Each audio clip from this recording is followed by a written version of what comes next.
Coming up next week at the Strasbourg plenary, a taxing time for MEPs as they delve into the Panama Papers scandal, and farmers do battle with supermarkets.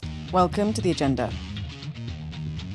Do you remember what it felt like when you got your school report card? Did you have any expectations?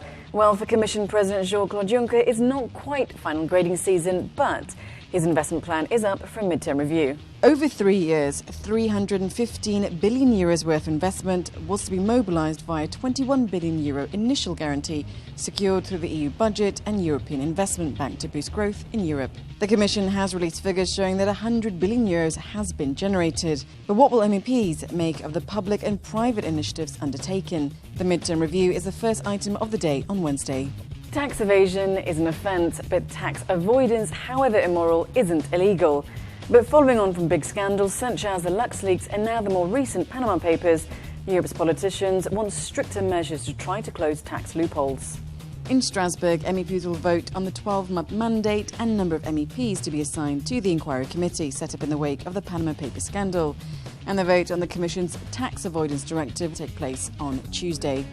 MEPs are calling for a 15% corporate tax rate for foreign investments.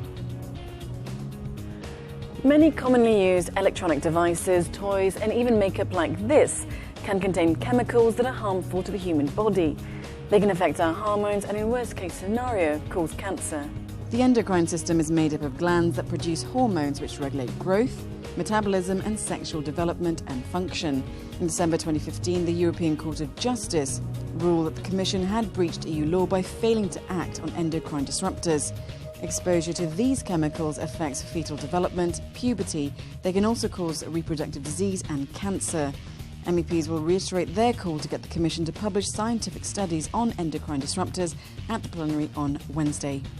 And now for some news in brief.